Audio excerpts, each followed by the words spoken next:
Hello everyone, मैं doctor Swati Sharma और आज मैं आप लोगों के लिए लेकर आई हूँ पाथ टू विक्ट्री की जो सीरीज़ चल रही है उसी का ही आगे जो है लिटरेरी टर्म्स मैं आपको इसमें करवा रही हूँ।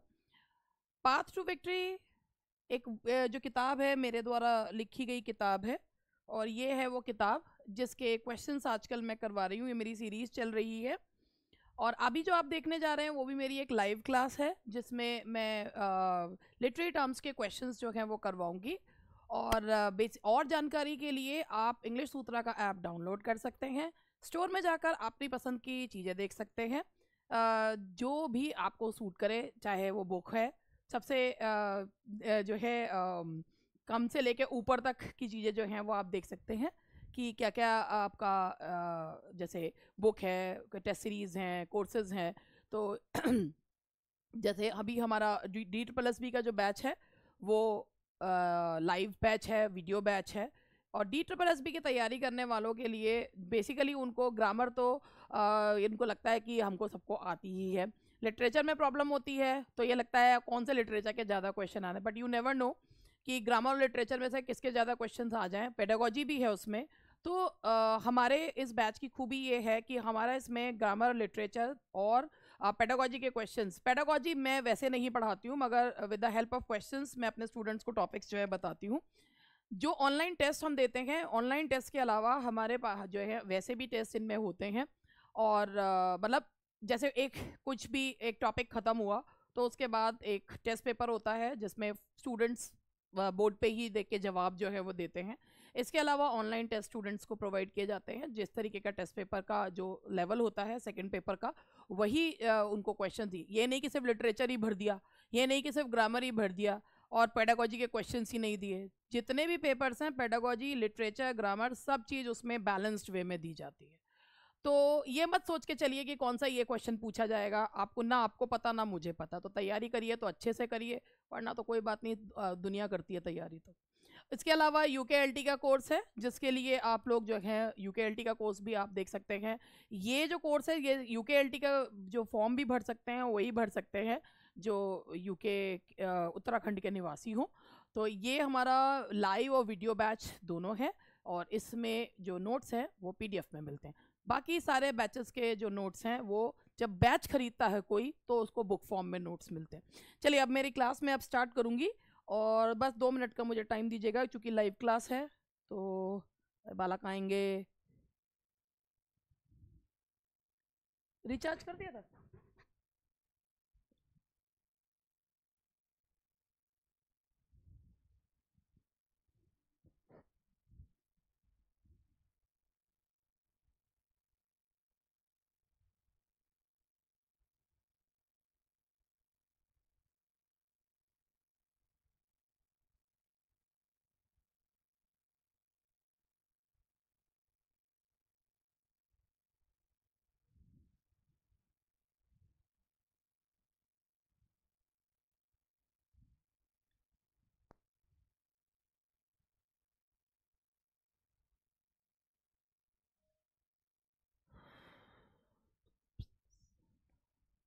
Good evening once again. Good evening, good evening. जैसा कि मैंने आप लोगों से कहा था कि आज मैं आप लोगों के लिटरेरी टर्म्स के क्वेश्चंस जो हैं वो पूछूंगी। तो पढ़कर आए हो? ये बुक के क्वेश्चन पढ़कर आए हो?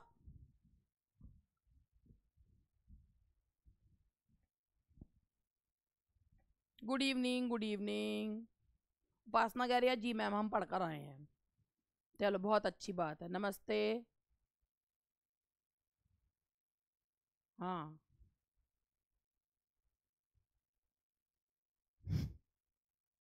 चलो शुरू करते हैं। पहला क्वेश्चन आप लोगों की स्क्रीन पे ये रहा। हाँ,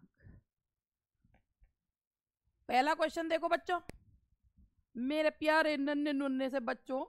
पहला क्वेश्चन देख लो और देख कर जवाब दो। इतने इतने से तो तुम हो ही। चलो पढ़ लो पहले क्वेश्चन। गजब कुर्ती है मैम। चलिए भाई लिखते जवाब दे लो। He resembles the animal that browses on thistles. The above is an example of. That is an example of periphrases. Periphrases का जो मीनिंग होता है वो होता क्या है? What is periphrases? पेरीफ्रेजेस क्यों एक और नाम से सरकमलोक्यूशन, सरकमलोक्यूशन राउंड अबाउट जो होता है, सरकमलोक्यूशन उसको बोला जाता है periphrase. He resembles the animal that browses on thistles, इसका मतलब कहा किसे जा रहा है कि जो है गधे को कहा जा रहा है, और वो सीधा ना कहकर और घुमा फिरा कर जो है वो कहा जा रहा है। तो इसे जो है, जैसे कि मैंने आप लोगों को पढ़ाते हुए बताया कि जैसे आप किसी प्लश रेस्टोरेंट का अगर मेन्यू कार्ड देखते हैं तो समोसे को भी उसमें plush patty grey rounded with this this this this this, और वो समोसा आएगा आपके उसमें, और आपको जो है आपका वो घुमा फिरा के आलू टमाटर की सब्जी भी उसमें ऐसे लिखी जाएगी, बेबी टमाटोज, है ना। तो जो है baby tomatoes rich in gravy, aromatic gravy and with diced potatoes, और जब आएगी तो आएगी जीरा का तड़का लगी हुई आलू टमाटर की सब्जी। तो दिस इज कॉल्ड पेरीफ्रेजेस। तो ये है घुमा फिरा के करी हुई बात। चलो अब बिना ऑप्शन देख के इस वाले का वो बताओ answer. The ploughman homeward plods his weary way, the ploughman homeward, तो दैट इज ट्रांसफर्ड एपिथेट। इसका आंसर है ट्रांसफर्ड एपिथेट। ओ होशियारो, किताब खोल के ना बैठो, सामने यहाँ पर देखो और जवाब दो। बहुत होशियार हो रखे हैं ये, किताब ही खोल के बैठ गए, बट ऐसी गंदी बात नहीं करते। देखो फिर मैं नाराज हो जाऊंगी तुमसे, हैं? जिन्होंने किताब, सी है मैडम, सी है, किताब खोल के कोई नहीं बैठेगा। ट्रांसफर्ड एपिथेट जिन लोगों ने खरीद रखी है, हाँ सच्ची नहीं खोले। ट्रांसफर्ड एपिथेट इसमें किसमें है? वियरी वे। अच्छा इसके अलावा इसमें और कौन सी फिगर ऑफ स्पीच है? और कौन सी फिगर ऑफ स्पीच है वियरी वे से? एलिट्रेशन, बिल्कुल सही। अब उसके बाद क्वेश्चन नंबर 3 देखिए। Little sorrows sit and weep, the figure of speech is, that is personification. छोटे छोटे सॉरोज जो बैठे हैं और रो रहे हैं। देखा मैंने इसकी फिगर भी बना दी, देखो छोटे छोटे सॉरोज बैठे हैं और रो रहे हैं। देखा कितने प्यारे से बनाए मैंने, हैं? नोज तो मुझे जरूर बनानी होती है ये वाली, और एक आधे बाल भी बना देती हूं मैं। तो लिटिल सॉरोज, हाँ चोंच वाली नोज, तो little sorrows sit and weep, तो हमने ह्यूमन बींग के रूप में इन्हें बिठा दिया है, तो that is personification, that is person. मुंह पे हाथ रख रख के हंस रहा है बावले। The iambic pentameter implies which of the following, the iambic pentameter implies which of the following. 5 syllables in the नाप। देखो तुम पढ़ नहीं रहे, बिल्कुल विनीता ने और उपासना ने और इन्होंने सही जवाब दिया। भाई देखो अगर तुम 5 syllables कहोगे तो 5 syllables तो होता ही नहीं इसमें, मतलब 5 syllable आयम्बिक में कहाँ होता है? मतलब 10 syllable, 5 feet होता है इसमें। यहां पर है देखो, यहां पर स्ट्रेस्ड अनस्ट्रेस्ड है, ये भी गलत है। आयम्बिक में पहले जो है वो स्ट्रेस गिरता है फिर उठता है, ठीक है, और 10 टाइम्स होता है ऐसा, पहले उठे गिरेगा फिर उठेगा फिर गिरेगा फिर उठेगा। वो 10 syllables 5 feet होता है। The pattern unstressed stressed repeated 5 time. ये गलती मत करा करो, पूरा क्वेश्चन पढ़ा करो। The answer is D, the pattern unstressed stressed, हाँ जी ये repeated 5 times, the answer is D. The rhetorical device of anaphora implies which of the following? The rhetorical device of anaphora implies which of the following? A certain metrical arrangement, use of circumlocution, repeating the first, that is जब पहला शब्द हम repeat करते हैं successive sentences में और clauses में, ठीक है। Which of the following sentence has the figure of speech called apostrophe?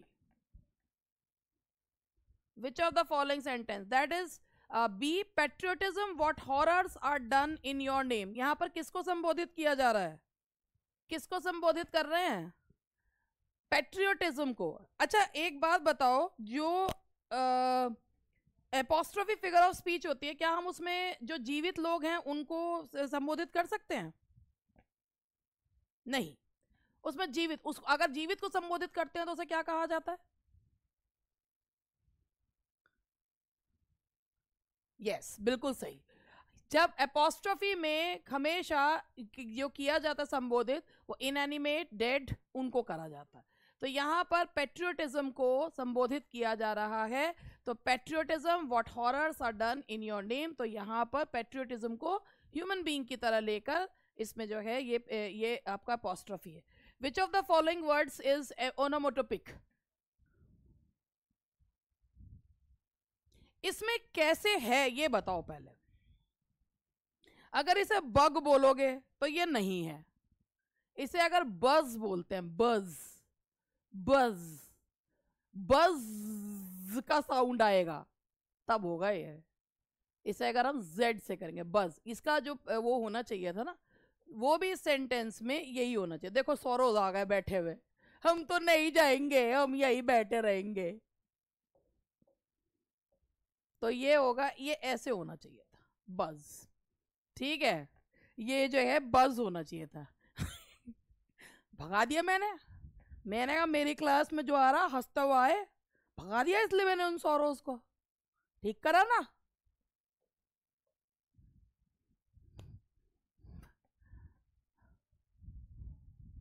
The statement, namely, happiness is but an occasional episode in the general drama of pain, contains the figure of speech called simile, personification, paradox, metaphor. ध्यान से देखना, मेरे को कुछ बच्चों ने इसमें paradox भी बताया है। अब मैं एक चीज पूछना चाहूंगी कि इसमें सही जवाब जो आना चाहिए आपका, वो आना क्या चाहिए? दैट इज, एक बात मुझे बताओ, पैराडॉक्स का मतलब क्या होता है? Happiness is but an occasional episode in the general drama of pain, ये हार्डी की लाइंस हैं। आप इसमें कह रहे हैं सब, आप इसमें मेटाफर इसलिए है क्योंकि आप हैप्पीनेस और को कंपेयर कर रहे हैं प्ले से। अब सी जिसने कहा है बेटा पैराडॉक्स ये इसलिए नहीं हो सकता because that is not a general statement, that is not a general statement. आप पैराडॉक्स का मतलब क्या होता है? पैराडॉक्स का मतलब होता है कि एक विरोधाभासी स्टेटमेंट कहा जाता है मगर जिसमें एक सत्य छिपा होता है। तो happiness is but an occasional episode in the general, की हमारी जो जिंदगी होती है, सबकी जिंदगी, जो चीज सब पे लागू करे वो होता है paradox.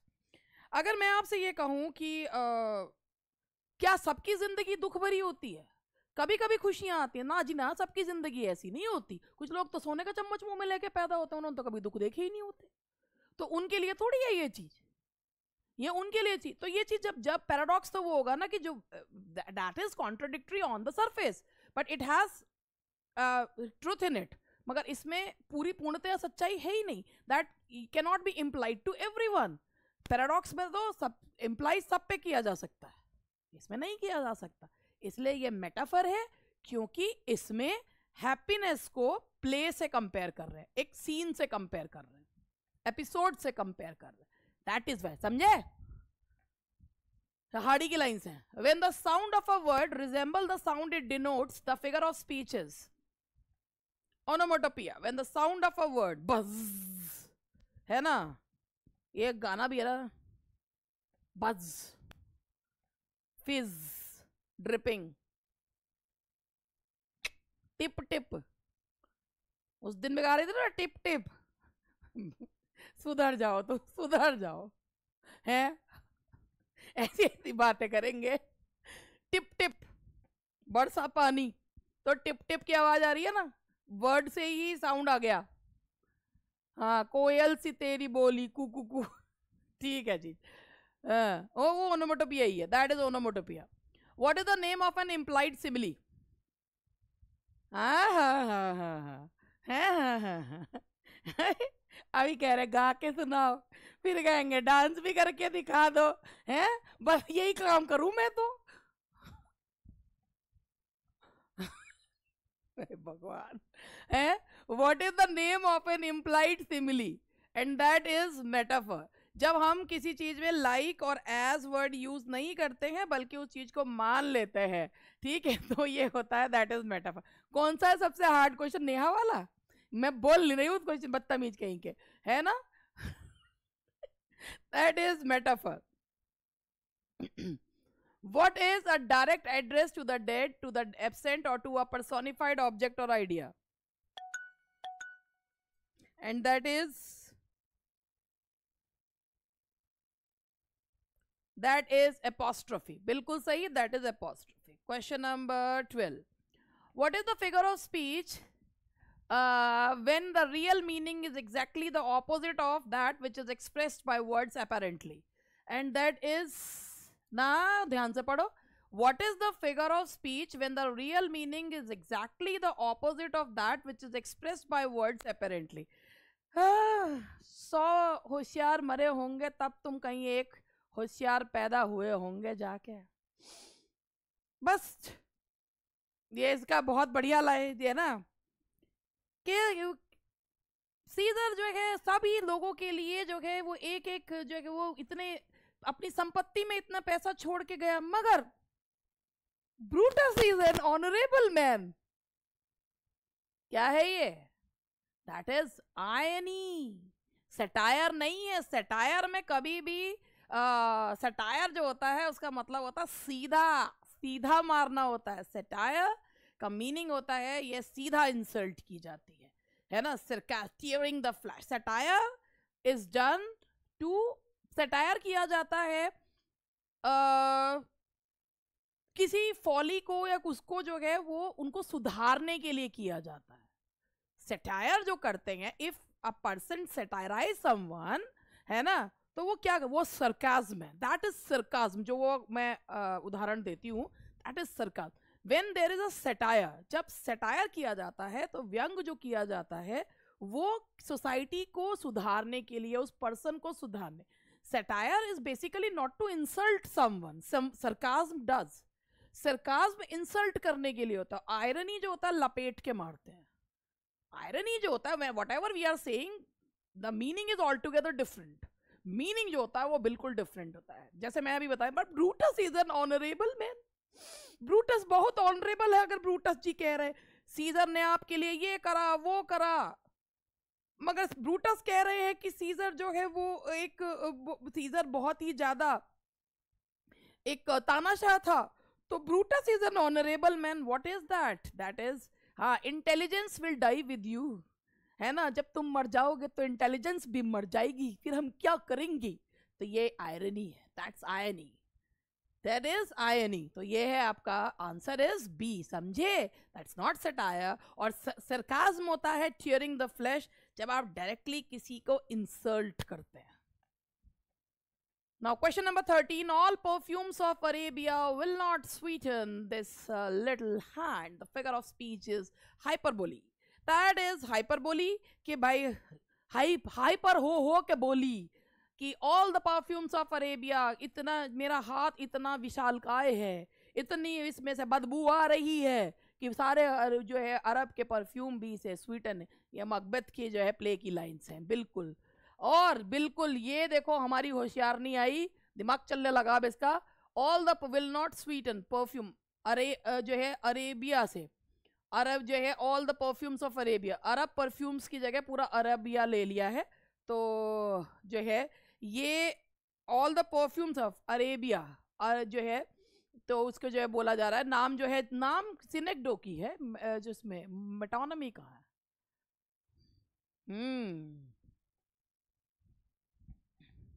Part for whole and whole for part. The pen is mightier than the sword आ गया। अब है दैट इज 14। यहां पर मेटोनमी इसलिए pen is equal to writer and sword is equal to soldier, तो that is metonymy. A ballad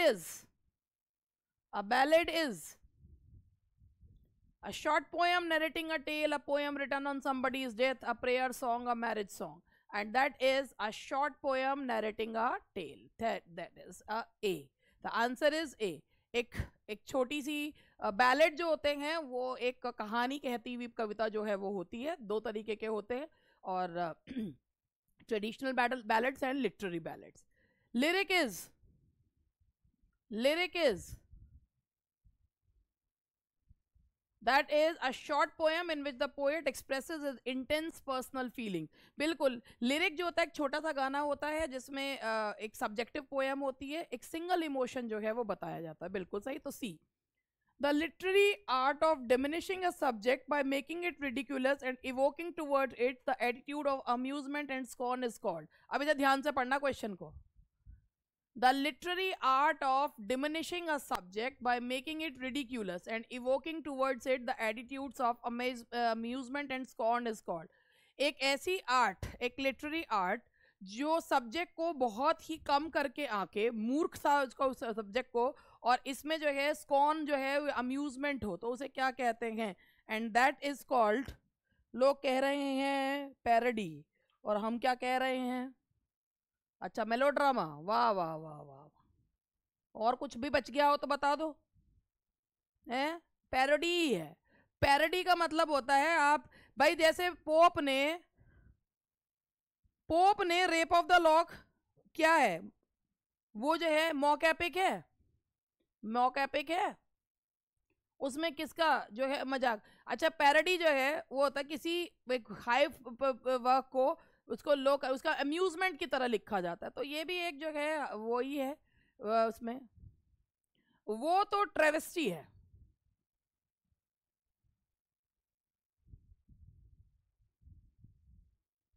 An iambic pentameter line contains, an iambic pentameter line contains कितने जो है फीट होते हैं? 5 feet. A 5 feet 10 syllable. Question number 19. A long poem telling the story of the leader of the whole community, written in a narrative form and lofty style, is called? That is called an epic. बिल्कुल सही, that is an epic. O world, O life, O time, identify the figure of speech. इसमें किसको संबोधित कर रहे हैं? World को, life को, टाइम को, और इनएनिमेट चीजों को कह रहे हैं। दैट इज एपोस्ट्रोफी, बिल्कुल सही। The camel is the shape of desert, identify the figure of speech, and that is a metaphor, implied simile. Camel को जो है कंपेयर कर रहे हैं। Blank verse is, blank verse is, that is unrhymed iambic pentameter. Blank verse में rhyme scheme नहीं होती है, लेकिन हर लाइन में 10 सिलेबल्स होते हैं, और वो भी आयम्बिक पेंटामीटर का जो है वो उसमें चलता है। An alexandrine is the last line of, an alexandrine is the last line of Spenserian stanza. That is Spenserian stanza की लास्ट लाइन जो है वो होती है। स्पेंसेरियन स्टेंजा जो 9 लाइन का स्टेंजा होता है, उसकी जो है वो लास्ट लाइन होती है। अलेक्जेंड्रीन में कितने सिलेबल्स होते हैं? कितने सिलेबल्स होते हैं? 12 सिलेबल्स होते हैं। ठीक है, 6 feet 12 syllables. The birth place of sonnet is, the birth place of sonnet is Italy. Giacomo da Lentini ने शुरू करा था, मगर उसे फेमस किसने बनाया था? Who made sonnet famous in Italy? Italy, Italy. यार्ड तो इंग्लैंड में लेकर आए थे, इटली में। अबे प्लूटार्क नहीं, पेट्रियार्क। प्लूटार्क कहाँ से आ गए? पेट्रियार्क, पेट्रियार्कल सोनेट जो अपनी बिलवेड लॉरा के लिए लिखा करते थे। हमें पेट्रियार्क का नाम भले ही याद ना हो मैडम, मगर हमें उसकी प्रेमिका का नाम जो है वो बिल्कुल जो है याद है ना? हमें उसकी प्रेमिका का नाम याद है। अभी उसका पेट्रियार्क क्योंकि हमें पढ़ना पड़ता है, वो पेट्रियार्कल सोनेट होते हैं, उसका ऑक्टेव और सेस्टेट होता है, तो वो कौन याद रखेगा? उसकी प्रेमिका का नाम हमें याद है, पंचायत करा लो हमसे। द स्पेंसेरियन स्टेंजा हैज, हाँ पंचायत हम भूलते नहीं। स्पेंसेरियन स्टेंजा को स्पेंसर ने अपने कौन से वर्क में यूज किया था? In which work? Faerie Queene. Yes, that is in Faerie Queene, 9 line stanza. The principal object of satire is, अभी मैंने आपको बताया था, the principal object of satire is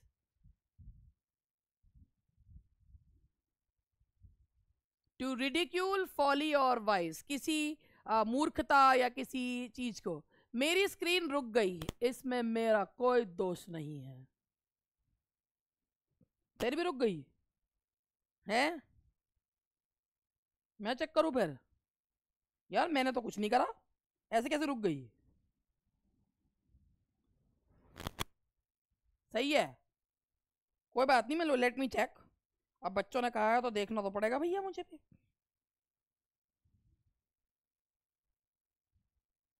मैं तो चल रही हूँ अपनी स्क्रीन में, बिल्कुल सही चल रही हूँ।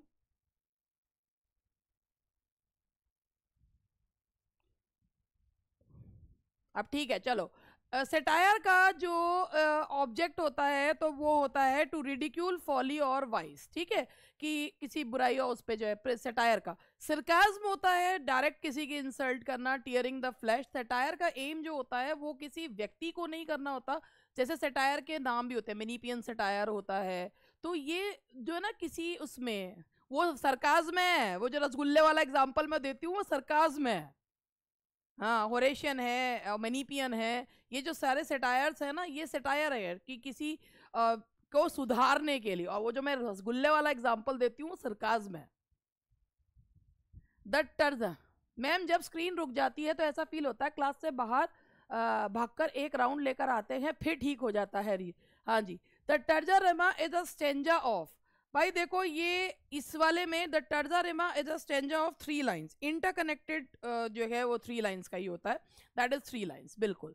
और टर्जारिमा की जो राइम स्कीम होती है वो क्या होती है? What is the rhyme scheme of, ये इटालियन फॉर्म ऑफ स्टेंजा है, ए बी सी बी, बिल्कुल सही। ए बी सी नहीं होती बेटा, ए बी ए, ये ऐसे होता है ना, इंटरकनेक्टेड होते हैं ना ये, A B A.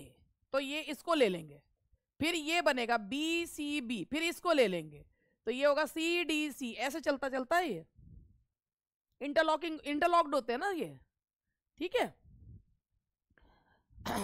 The occurrence of the same letter और sound at the beginning of adjacent word is, the occurrence of the same letter or sound at the beginning of adjacent word is, that is alliteration. क्या था? alone alone all alone, है ना वो, alone alone all alone, that is alliteration। यही तो question आया था पहले, that is alliteration। an iambus consist of, ये तो हाँ चलो इसका ही बता दो, an iambus one unaccented syllable followed by an accented one। unaccented का जो सिंबल होता है वो ये होता है और एक्सेंटेड का ये होता है, और आयम्बस, ठीक है। Friendship is a sheltering tree, identify the figure of speech. Friendship is a sheltering tree, that is metaphor, क्योंकि हम इसमें फ्रेंडशिप को ट्री से कंपेयर कर रहे हैं। मैं फ्रेंडशिप हूं, यह फ्रेंडशिप बैठी हुई है। Friendship is a sheltering tree, ठीक है। तो ये है, और यहाँ पर इम्प्लाइड सिमिली है ना, that's metaphor. The substitution of part for the whole is, that is synecdoche. India won the match, who won the match? Indian team. Indian team से पूरी इंडिया को दिखा रहे हैं, तो पार्ट से होल को, मतलब होल से पार्ट को जो है दिखा रहे हैं, इसमें होल से पार्ट को दिखा रहे हैं। यहाँ पार्ट फॉर होल नहीं है, होल से पार्ट को दिखा रहे हैं। और पार्ट से जो है पार्ट फॉर द होल, ये तो मैंने आपको, हम आपकी बेटी का हाथ मांगने आए हैं, तो जो है वो होता है part for whole. A verse of 2 lines of equal length rhyming with each other at the end is called, that is सी कपलेट, बिल्कुल सही। The answer is couplet. 2 line, और अगर इसमें दोनों में जो है आयम्बिक पेंटामीटर हो तो क्या होगा? दैट इज हीरोइक कपलेट, बिल्कुल। alone alone all alone alone on a wide wide sea, and that is alliteration। ये है कॉलरिज की लाइंस है, alone alone all alone on a wide wide sea, that's alliteration। देखो इसमें बच्चों ने यहाँ पर एसोनेंस जो है वो लगा दिया था लेकिन होता क्या है कि हमेशा जब सेम लेटर रिपीट होता है वर्ड के शुरुआत में तो वहां पर एलिट्रेशन फिगर ऑफ स्पीच होती है। हाँ, authority forgets a dying king, identify the figure of speech. Authority, that is personification, क्योंकि यहाँ पर अथॉरिटी को ह्यूमन बीइंग की तरह पर लिया जा रहा है, दैट इज पर्सोनिफिकेशन। और अगर हम इसको वैसे उसमें लें तो पर्सोनिफिकेशन तो पापा हैं उनके, और भी तो जो बच्चे हैं वो कौन कौन है जरा बताना। इसके अलावा ये क्या है? अथॉरिटी नहीं, ये ट्रांसफर्ड एपिथेट नहीं है, बेसिक ये पैथेटिक फेलेसी भी नहीं है। मैं तुम्हें कंफ्यूज करूँ और तुम हो जाओ, है ना। ये पर्सोनिफिकेशन ही है। ट्रांसफर्ड एपिथेट वो होता जब किसी नॉन लिविंग चीज के पहले एडजेक्टिव लगा देते, तो वो ट्रांसफर्ड एपिथेट होता। पैथेटिक फैलेसी वो होता कि जब जो है हम नेचर के ऑब्जेक्ट्स को ह्यूमन क्वालिटी देते, तो पैथेटिक फैलेसी होता। ऐसा इनमें दोनों में कुछ नहीं है, तो ये है, ये यहाँ पर ये पर्सोनिफिकेशन ही है। हाँ जी, तो ये नेचर के ऑब्जेक्ट को थोड़ी, इनएनिमेट चीज को, तो ये पर्सन, मैं तो मैं कंफ्यूज करूं? मैंने पूछा है तो हम कुछ तो बताएंगे ही, हम अपनी बात पे अड़े नहीं रहेंगे। हाँ हाँ हाँ हाँ। ज्यादा रगड़ो, हम तो मजे ले रहे थे। हाँ।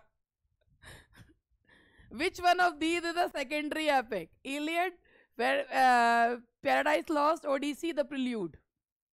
And that is Paradise Lost. Prelude epic में आती है क्या? Prelude epic में आती है? नहीं आती। वो लिखना चाहते थे, Wordsworth wanted to write an epic, and वो था वो, ये तो लिरिकल बिल्डिंग्स रोमन है, ये तो स्पिरिचुअल ऑटोबायोग्राफी है। Paradise lost is a secondary epic, है ना? तो पैराडाइज लॉस्ट एक सेकेंडरी एपिक है। सेकेंडरी एपिक का क्या मतलब होता है कि कुछ वो स्तर में कुछ जो है वो कम होता है क्या?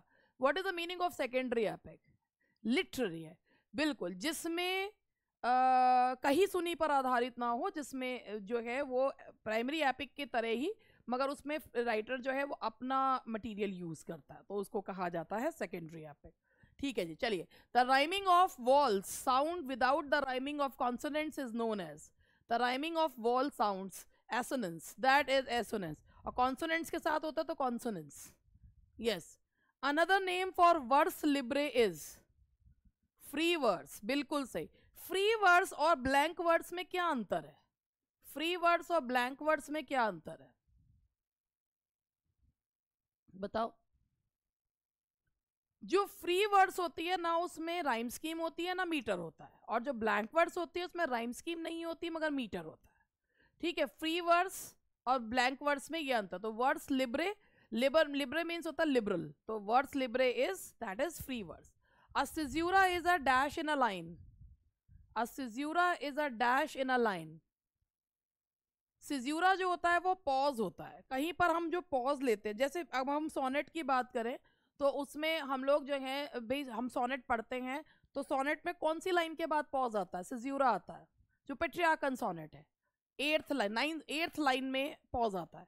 9th लाइन से तो विचार चेंज होते हैं, उसे क्या कहा जाता है? वोल्टा, टर्न ऑफ थॉट, है ना, वोल्टा। वॉल्ट विटमैन को कहा जाता है फादर ऑफ फ्री वर्ड्स, वैसे ये किसी को नहीं पता, फादर ऑफ फ्री वर्ड्स कहा जाता है। The first 8 lines of a sonnet are called, the first 8 lines of a sonnet are called, that is octave, बिल्कुल सही। He is too fond of red tape is, he is too fond of red tape is, red tape से वो कहा गया, that is metonymy, क्योंकि ये कहा गया है, ये रेड टेपिज्म जो है यूज किया जा रहा है बहुत ज़्यादा जो है ऑफिशियल वर्क के लिए, या बहुत ज़्यादा गवर्नमेंट वाला जो वर्क है उसके लिए कहा गया, फॉर्मल वर्क के लिए, फॉर्मेलिटी के लिए।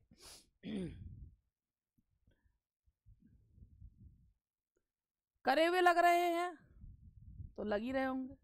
Plug from the memory a rooted sorrow identify the figure of speech, pluck from the, ये पता नहीं तुमने कितनी बार कर लिए होंगे क्वेश्चन मिले जुले। Pluck from the memory a rooted sorrow identify the figure of speech. भाई देखो इसमें जो है ये pluck from the memory a rooted sorrow, तो देखो यहाँ पे ये बेसिकली अगर हम इसमें कहते हैं pluck from the memory a rooted sorrow, sorrow को यहाँ रूट की तरह यूज किया गया है। नहीं नहीं, देखो pluck from the memory a rooted, यहाँ सॉरो को पर्सोनिफाई नहीं करा गया, कंपेयर यहाँ पे सौरों को पर्सोनिफाई नहीं करा गया है, लेकिन हम एक मेटाफर बिल्कुल हो सकता है क्योंकि कंपैरिजन कर रहे हैं। सौरों को हम कंपेयर कर रहे हैं किस चीज़ से? सौरों को हम कंपेयर कर रहे हैं किसी छोटे से पौधे से, है ना?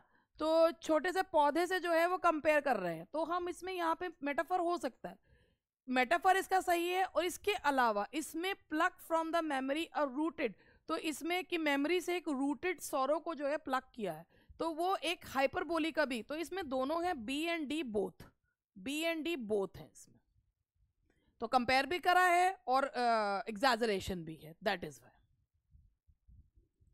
The holy time is quiet as a nun.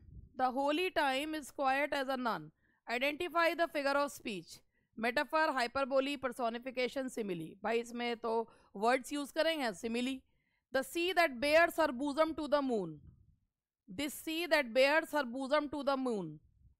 That is personification. sea को ह्यूमन बीइंग की तरह लिया गया है. असाइड क्या होता है? What is aside? ये क्वेश्चन तुम कई बार कर चुके हो, सारे मिले जुले क्वेश्चन है, बुक के क्वेश्चन है, सारे मिले जुले. ये तो पता भगवान जाने कितनी बार कर चुके तुम. क्यों ऐसे क्वेश्चंस? ये नहीं, ऐसे क्वेश्चंस. असाइड क्या है? A short dramatic monologue means by the side of is a poem consisting of irregular is a short speech not supposed to be heard by other characters on the stage or the audience. हाँ जी यही होता है. तो that is D. Free verse in a poetry. Free verse in a poetry. That is B. Conforming to no regular meter. बिल्कुल, जिसमें ना metre होता, ना इसमें जो है ना मीटर होता, और ना ही इसमें जो है वो आपका राइम स्कीम होती. एफरिज्म क्या होता है? What is aphorism? means a living being's ability to survive both on land is a statement condensing much wisdom in a few words. हाँ जी, एफरिज्म का मतलब होता है कि कहावत. कौन सा राइटर जो है वो अपने एफरिस्टिक स्टाइल के लिए जाना जाता है, जो बहुत कम शब्दों में? That's Bacon. ठीक है, some books to be chewed और सम टू बी डाइजेस्टेड. तो एफरिज्म का मतलब होता है कहावत, कम शब्दों में ज्यादा बात. तो that is B. What is caesura? What is caesura? Pause होता है. That is break in a line. An epic is autobiographical, objective, comic, elegiac. और एपिक में कभी भी जो राइटर होता है वो अपनी कहानी नहीं सुनाता, तो इसलिए वो ऑब्जेक्टिव होता है. किसी हीरो की कहानी जो है वो बताई जाती है, तो दैट इज ऑब्जेक्टिव. अब ballad stanza is of. Ballad stanza में कितनी लाइंस होती हैं? 4 lines. ABCB. Ballad stanza is of 4 lines. What does the term curtain raiser indicates in drama? Curtain raiser का क्या मतलब होता है? A short play before the main play. बिल्कुल, एक प्ले के पहले एक छोटा सा जो प्ले होता है उसे कहा जाता है कर्टेन रेजर. मुझे लगता है इसमें तुम्हारे एक आध क्वेश्चन पे तुम वो हुए होंगे जो तुमने पढ़ा नहीं, बाकी तुम्हारे सारे ठीक हैं. ठीक है ना? अब ऐसे ही बीच बीच में हम अपना प्रैक्टिस जो है वो करते रहेंगे. कल तो वही करेंगे जो हम कर रहे हैं अपना रेगुलर वाला, लेकिन अभी एक बीच बीच में एक प्रैक्टिस आती रहती है. मजा आई? चलो बहुत अच्छी बात है. कल फिर जो है अब कल प्रैक्टिस नहीं, पहले पढ़ेंगे, फिर ऐसे बीच में एक सेशन लाऊंगी. ठीक है? हाँ चलो. हाँ मेरा फेफड़ा निकल गया है ना, दे लिया, ऐसे ले लो, देख लो जरा इन्हें. Bye bye.